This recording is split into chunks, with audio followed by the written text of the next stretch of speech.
O áudio que vocês vão ouvir agora é parte do podcast Xadrez Herbal. Caso vocês queiram ouvir mais sobre esse assunto e outros temas de política internacional, é só ir em xadrezherbal.com.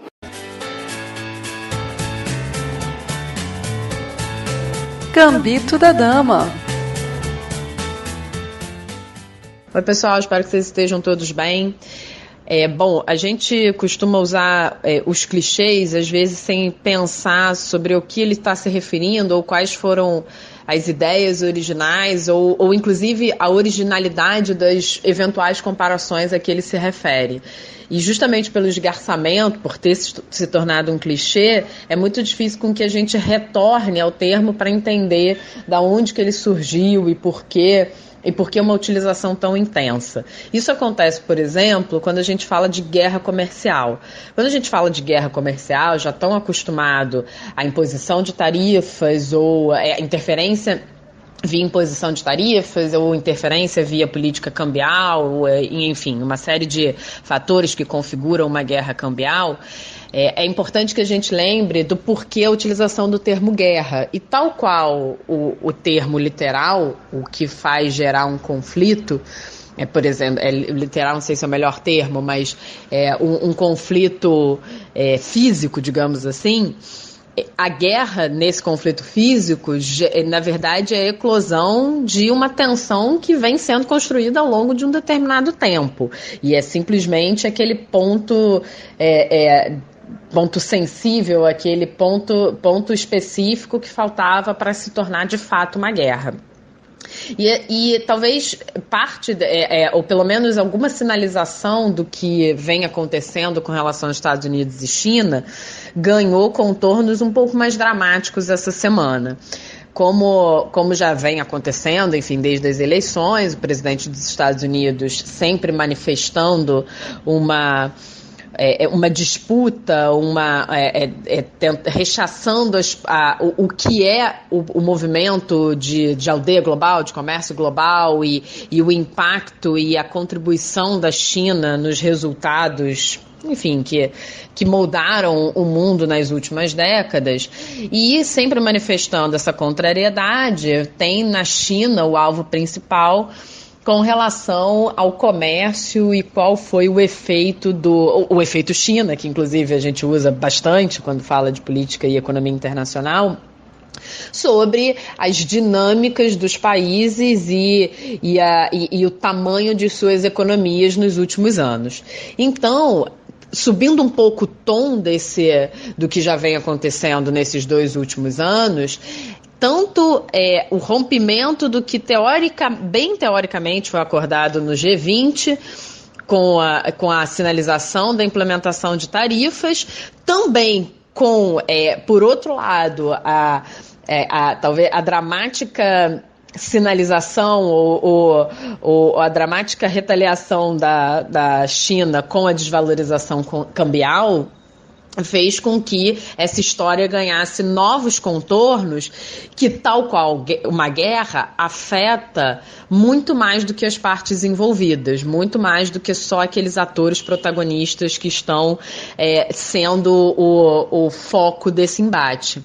Então, nessa disputa que essa semana subiu esse tom, inclusive reverberando aí até para as fortunas dos bilionários que tiveram uma redução significativa com a oscilação da Bolsa, índice Dow Jones especificamente, países começaram a aumentar, na verdade, países e analistas começaram a intensificar suas previsões de uma possível recessão, de um risco de uma recessão global nos próximos anos. Então, esse novo contorno faz com que aquele sinal de alerta, que já está sendo dado há algum tempo, ele ganhe um tom de realidade um pouco maior. E aí alguns dramas eles são adicionados a essa perspectiva. Bom, a primeira delas é que As previsões aí no caso numéricas mesmo, né, dão conta de que imposição de tarifas de entre 25 e 10, entre 10 e 25% serão provavelmente retaliadas pelo governo chinês, e isso reverberará, de acordo com essas previsões, em uma retração do comércio global por alguns trimestres. Então, esse é o pior problema. E é o problema talvez mais tangível, né, de observar. Então, não sei se está suficientemente claro. Então, se você impõe uma tarifa, a China retalia, seja via desvalorização cambial, seja inclusive reduzindo ela mesma o próprio consumo ou mudando o consumo, como por exemplo na soja, que já tem estoque nos Estados Unidos agora, nesse momento. Então, essa retaliação, ou uma retaliação via dívida, que a China, como país, é a maior credora da dívida norte-americana, e isso faz com que o volume de dinheiro reduza, isso faz com que o volume de circulação desse comércio reduza. Ainda que seja por um tempo, isso tem um impacto, e isso pode, a previsão de que esse impacto dure em até 3 trimestres. Então, esse é um ponto. O outro ponto, que é subjetivo, se comparar com esse efeito que eu falei, mas se materializa num efeito objetivo, num efeito tangível, que é a incerteza das instituições.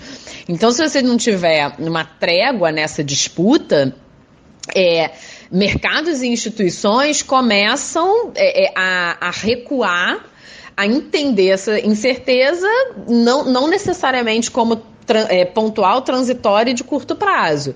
E isso faz com que você tenha, por exemplo, um efeito nos investimentos, que, portanto, terá um efeito na produção e, no limite, no consumo. Porque tanto pelo aspecto da redução da renda via essa cadeia que eu falei, quanto da própria incerteza dos próprios consumidores. A gente aqui no Brasil entende muito bem esse efeito, que é o comportamento do empregado e desempregado, que dá uma segurada na onda no consumo porque não sabe como vai ser no longo prazo. Então, você tem esse efeito, de novo, que aparentemente é subjetivo, mas, na verdade, ele pode se converter num problema real e objetivo, associado a um movimento que já evidencia que, na verdade, não só evidencia, mas que é muito difícil você sustentar uma ascensão do emprego por muito tempo, até por uma questão numérica. Então, se você chega numa taxa ali perto da taxa natural de desemprego, é difícil você conseguir reduzir a zero, e isso faz com que essas medidas, nesse contexto menos propício para um crescimento, também seja ainda mais dramática. E aí um outro ponto que também adiciona um elemento mais preocupante é que, se a recessão global, ela em 2008, ela contou com a redução da taxa de juros, com a expansão monetária e, enfim, a intervenção dos bancos centrais. Esse é um mecanismo que hoje, no mundo de 2019, ele tem uma certa limitação, que não necessariamente a gente tem espaço para uma queda na taxa de juros tão grande quanto a gente tinha naquele período. E aí, retomando aí para o ator central dessas medidas, o próprio presidente dos Estados Unidos também abala a dinâmica dessas instituições quando fala que é muito duro ver alguém sendo, abre aspas, né? É muito duro ver alguém sendo incompetente, não interferindo na taxa de juros, quando você podia resolver rapidamente essa história dessa tensão comercial só no que a gente costuma dizer aqui, na canetada, né? Então, quando ele fala isso para o Fed, ele coloca um elemento de instabilidade institucional. Obviamente, o Fed não respondeu ou não vai responder à opinião do Donald Trump, mas um risco de estabilidade institucional e independência da autoridade monetária. Então, a gente, além de tudo, tem essa configuração comercial, comercial curto prazo, impacto na produção, no investimento, na produção e no consumo médio e longo prazo, e algum abalo institucional. Não acredito que diretamente, mas pelo menos uma sinalização de que, olha, a minha opinião é essa, tá? Eu, como presidente, eu tenho essa opinião e Fed, ouço o que eu tô falando. Mas, de novo, não acredito que isso vá abalar de fato a independência do Fed ou o aspecto institucional das decisões da autoridade monetária americana.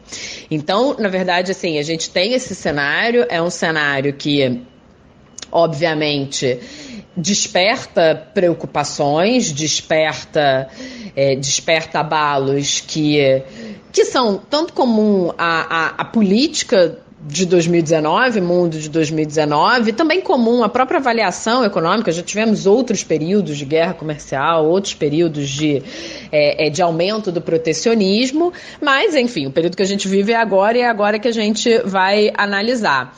Mas, de fato, assim, a proposta, como sempre, é a gente acender o sinal de alerta para o que está acontecendo no mundo, com, inclusive, alguns países já evidenciando que estão numa situação um pouco dramática, como, por exemplo, a queda da produção industrial da Alemanha, que é a maior potência industrial da União Europeia.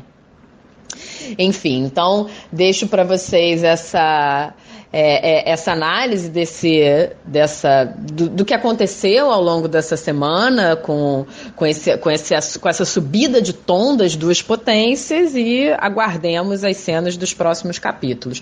A boa notícia é que essa previsão